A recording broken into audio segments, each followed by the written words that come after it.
રાધે રાધે. આજે આપણે બનાવીશું કપકેક, એ પણ ડિફરન્ટ રીતે. અને ચાના કપમાં આપણે આજે આ કેક બનાવવાના છીએ. તમે જોઈ શકો છો કેવી સરસ સોફ્ટ અને સ્પોન્જી બની છે. આના માટે આપણે આજે આ સ્પૂનની મદદથી કેક બનાવીશું.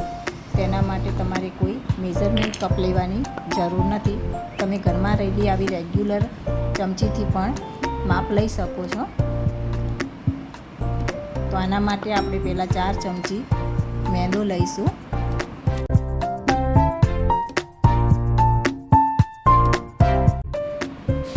અને 1 ચમચી અને બીજી ઉપર અડધી ચમચી સુગર પાવડર લઈશું. 1 ચમચી કોકો પાવડર, બેકિંગ પાવડર અને બેકિંગ સોડા ઉમેરીશું. આ આપણે મસાલામાં આપણે જે રેગ્યુલર ચમચી યુઝ કરીએ છીએ એનો જ ઉપયોગ કર્યો છે મેં. હવે આપણે આને સારી રીતે ચાળી લઈશું, જેથી લોટમાં ગઠ્ઠા હોય તે નીકળી જાય અને બધું બરાબર મિક્સ થઈ જાય.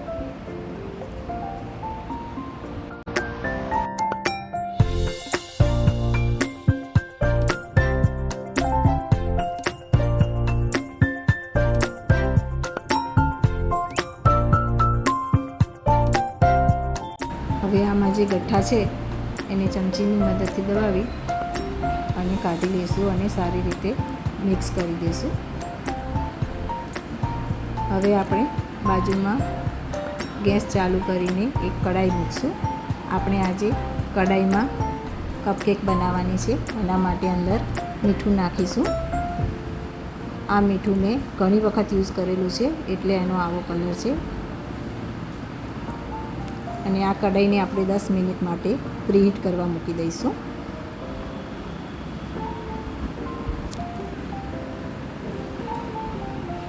હવે આપણે આ પ્રીમિક્સમાં 1 ચમચી બટર અથવા તેલ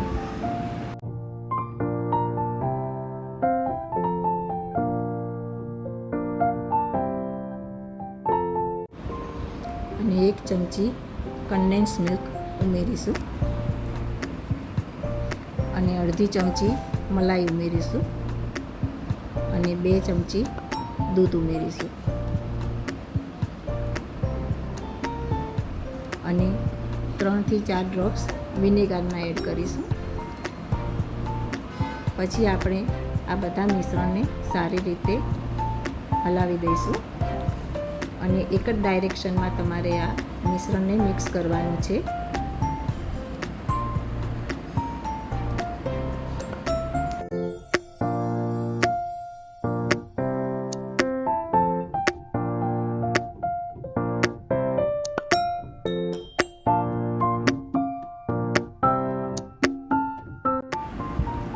હજી આપણે આમાં દૂધની જરૂર પડશે એટલે મેં ફરીથી 1 ચમચી દૂધ એડ કર્યું છે. જેમ જરૂર પડે તેમ તમારે થોડું થોડું દૂધ ઉમેરતું જવાનું. એકસાથે બધું દૂધ નહીં નાખી દેવાનું.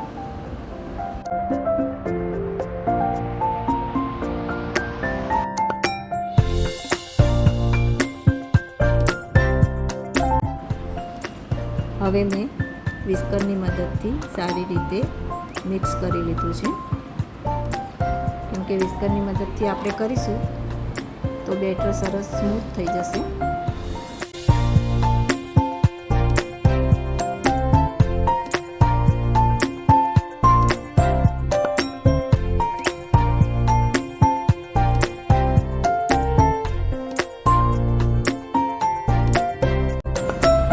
હવે આપણું બેટર રેડી થઈ ગયું છે.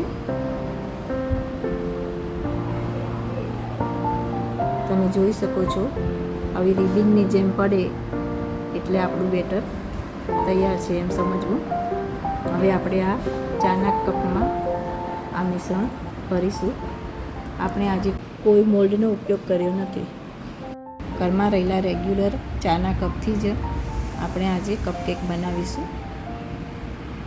પણ આના માટે તમારે ચિનાઈ માટીનું જે કપ આવે છે એ યુઝ કરવો, જે ગરમીથી તૂટી ના જાય એવો હોવો જોઈએ.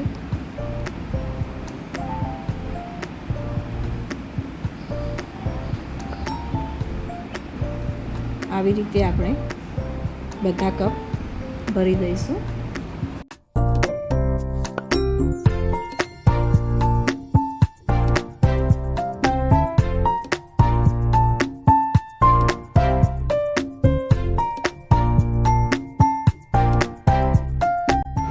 હવે બધા કપ રેડી છે, તો હવે આપણે આને કઢાઈમાં વ્યવસ્થિત ગોઠવી દઈશું અને 20 થી 25 મિનિટ માટે એને બેક થવા દઈશું.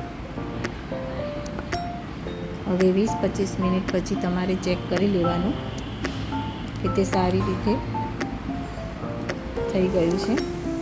મેં અંદર સ્ટીક નાખીને જોયું છે, તમે જોઈ શકો છો અંદર બિલકુલ ચોંટતું નથી. એનો મતલબ કે હવે આપણી કપકેક રેડી છે.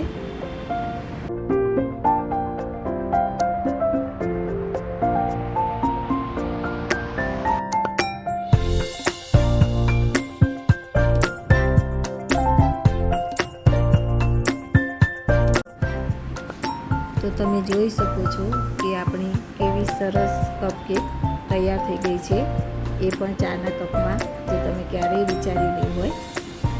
અને આમાંથી આસાનીથી આ કેક બહાર પણ નીકળી જશે. અને આમાં આપણે કોઈ બટર કે તેલ પણ લગાવ્યું નથી કપમાં, તો પણ કેવું સરસ આસાનીથી નીકળી જાય છે. અને તમે જોઈ શકો છો કેવી સરસ સોફ્ટ થઈ છે, તો છે ને જોઈને જ ખાવાનું મન થઈ જાય તેવી.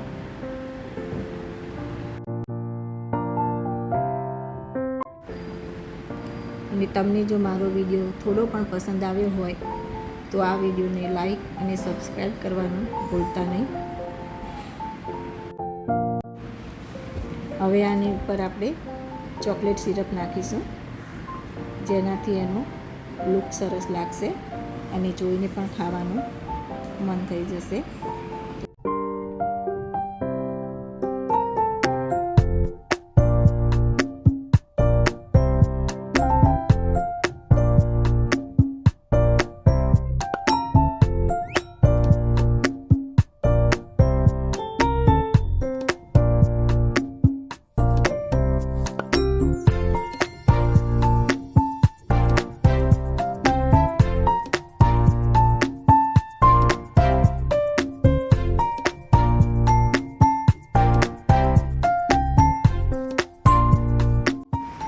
તો તૈયાર છે આપણી ચોકલેટ કપકેક.